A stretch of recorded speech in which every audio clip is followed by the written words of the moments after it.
you know, for people who haven't read the book, like, you know, about that process then, about, you know, what did it, you know, you literally are like, you know, starting about like driving out of there. Like, how did that feel? What did you expect? I think in the picture, there's a picture of there, right? There is. I took a picture because we had this team group, my team, you know, and we were a very senior team. We were probably one of the oldest teams that there were in MARSOC at the time. And so we were all kind of like on the edge of like pulling chocks. And so I got my DD-214 when I left the building, which is an eerie feeling because you turn in your badge, you get your paperwork, and you walk out, and the door shuts, and you couldn't get back in. How long are you a Marine up until that point? 12 years. 12 fucking years. And everybody's like, well, I just do 8 more years. I'm like, you stand on your fucking head for 8 more years. like that's like, it literally is like, oh, you just got 8 more years in this penitentiary. No, bro, like 8 years is a long time when you're doing that kind of work. And I was done, man. I was turning into and I talk about it in there, I was turning into that grumpy, disgruntled senior dude, like where I just fucking hated everybody. And I didn't like the person that I was becoming. What specifically at that point, like what was pissing you off about people? Everything. Like, can you give me an example? Like, can you give me the gamut? I mean, like they say something and I'm like, you know, and you got to keep in mind that this is the military. This is very political, right? You know, some officer says something and you're like, and I got to the place in my career where I was like, you're a fucking idiot. You're going to get people killed. So. And you've seen that. And I would say that to them. Right. So but you've seen that. Like, you've seen that kind of bullshit. You're an officer, but I've seen what you're talking about. I have so much experience. I've seen it. There was a major, and I'm like, that you're fucking dumb and you don't know what you're talking about. You've done this job for a year. I've been doing it almost my entire career. Like, you're going to get people killed. This is stupid. This is not what special operations does. It doesn't come, but it's not really received well. Right. You know, when your staff sergeant telling some major to fuck off. Right. And so that's where I was kind of getting. I was like, I'd push the limits a lot. And it's funny, I just did this, one of my former ops chief, Master Gunnery Sergeant Monroe Stuber, I just did a podcast with him on my podcast, and we talked about that. And he was laughing. He's like, yeah, Nick, you pushed the envelope a lot in your career. Everybody knew who you were, because I was just like, fucking, you know, if something was stupid, I wasn't the guy. You know how you get in a group of people that are all bitching about something, right? Yeah, yeah. And then it's like they get in a group and everybody's like, all right, is there any problems? What do we need to talk about here? And everybody's like looking at their feet and shit. Yeah. And I was like, I'll tell you what the fuck. I was like, I'll tell you the fucking problem. Everybody here is fucking tired of your shit. Your problem is this. Yeah, your problem is that. Yeah. If we're talking. If we're talking, let's talk. Yeah. And then they go, is that how everybody feels? And they're all looking at their feet. And I'm like, what the fuck, man? Yeah. And I was that guy. I just didn't have that kind of fear to not talk. Yeah. Which also got me in trouble a lot. But that's kind of where so the more that happened, the more stupid shit that would go on. There's one time that I got in trouble. I just went and talked to the general. They were like, these were the rules. And then this other guy was like, no, we're not doing that. I'm like, bullshit. That's the rules. That's what we're doing. He's like, no, we're not doing that. So the general shows up. I'm like, yeah, he's like, anything you want to talk about? Like, yeah, I got something to talk about. Boom, boom, boom, boom. And are these things that you have an issue with? Are they? Yeah. So like one was like helmets. We had guys getting shot in the head. And we were using the 2002 ACH Mitch, which were not, they were only ballistically protective up to a certain point. And there was this new helmet that was cheaper, that wore better, was safer, and had more ballistic protection. And they were authorized for use all throughout SOCOM except our command. Some fucking random jackass just decided, no, you guys just want to look cool. I'm like, no. We have dudes getting shot in the head. This guy doesn't go to combat, right? He's not in the fight. He's in an administrative position.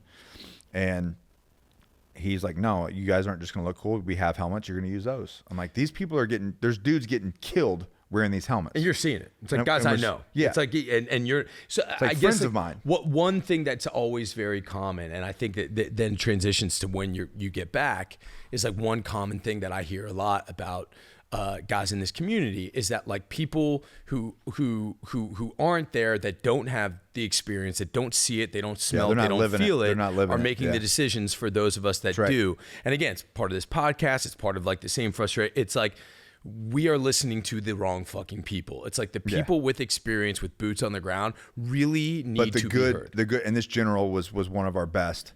General Lefebvre, he really was one of the best generals that MARSOC ever had, and he would listen. And that's the way. We were in Afghanistan before he took over the command. We were in Afghanistan, and he came and talked to our teams before he even took command. He was in another command. Wow.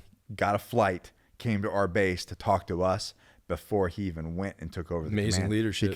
Because he wanted to know what the real shit was going on, the real problems, how we were being treated operationally and administratively. And would you say the crux of the things that were frustrating you were those things, people who didn't know making decisions? 100%. It was. So what happened, the issues that MARSOC had initially was they didn't, the Marine Corps didn't have a special operations from a leadership, senior officers. They didn't have the leadership. They didn't have the experience in special operations. So they got a bunch of these conventional guys that came down. So like one of these guys was a conventional guy, and he's like making the rules for us, but he doesn't know anything. So then, like, the helmet thing came up, and we've gotten multiple guys getting shot in the head, and he's like, "No, you guys just want to look cool." Mm-hmm. I'm like, "No, I want the gear to be functional." Watch your fucking mouth. Like, I want the gear to be functional, Colonel. Yeah. You know what I mean? And I want it to save people's lives. Yeah. I want the NVGs to sit right. You know what I mean? So that we're not like trying to like go through a freaking house at night and shit's falling all over the place. And I guess the reason why I asked the question is something I haven't really thought of before, but it's like I know where it's going with you, right? Like where the story's going, and like so many of so many folks that I've talked to. But does that like develop this sort of disdain or like distaste 100%. for folks who just haven't felt? So then you get back and you're surrounded by this world of like fast food, and then people everything's talk shit, and you're just like, shut the fuck up. What do you go live your life, man? Like, you don't get a seat at the table. Right. Like, you don't get a vote here. Right. Because you haven't lived it. Enjoy your life. Stop talking shit to me or saying how I should be or anything like that. Because, so that like guy that you're not, you're becoming, it's like then you get back and it's like you think that's all going to end, and it's ratcheted way the fuck up. So back on that conversation with that general. So I go tell him, I'm like, so there's another thing, like, guys having beards. Like when we go there, if you show up with a clean shaven face, you look like you. Mm-hmm. You're like, you look a little cute. Come on over here, little boy. You know what I mean? Totally. And we're supposed to be commanders there. Yeah. So there's supposed to be a 30-day allotment. All of SOCOM does it, but this one random dude was like, no, you guys just want to look cool. It's not an operational requirement. No, motherfucker, it is, because we have to go command. So when we showed up, we had a 314-man surrogate army. Can't be showing up looking like a bunch of babies. Right. These guys have been fighting war their whole life. Right. Way more longer than we have. Right. We have to play the part. Right. You're acting. Right. You are acting as if you are been in the fight just as long as them. And you're a commander. Those guys that you're talking about, can you give me an example? Just something can you give me an example of one of those guys that you met who also embodies heroism, or like, this is kind of a different take on it, but do you remember the 12 Strong movie? Yes. So probably one of the first movies that I've watched that accurately depicted the relationship between a military service member or a special operations guy and then the tribal leader. Like, he looked at him as like, you have no experience here. You are a baby. Like, I've been fighting war this whole time. That's the relationship. And if you don't show up in the right frame of mind with that experience, you're not going to be respected. And now you got to lead these people. Mm. Like, it's a must. You felt off the jump, you palpably, I got as much to learn from you as you got to learn from me. Not in a way, yes, because of the local terrain, local terrain and that kind of thing. But because you got to keep in mind, like, by this time I had been experienced. Right. So there was a lot, I had a lot to offer, and I commanded, a lot of our guys commanded respect. I mean, got to keep in mind, like, I was bigger than I am now. Right. Like, we walked in there, they thought we were fucking giants. Right. And, so we commanded respect, but we knew how to play the part. We knew what role we had to play.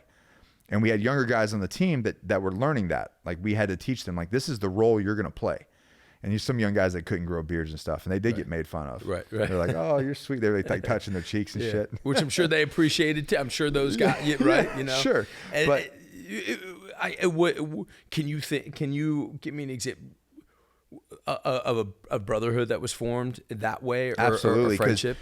Because I mean, you're talking about we're war fighters. He's a war fighter. I'm a warrior. We had former Taliban guys working for us, and you could look at them and tell. Like I got pictures, and it's funny, man. I got this one picture. It's like a rug like this. There's no couches, of course. We're all sitting on the ground. There's like RPGs. There's suitcases full of money, freaking AKs all over the place, and we're having chai and talking about how we're gonna crush the enemy. Like together. Fuck yeah. Former Taliban guys sitting there talking about how we're gonna take back our villages.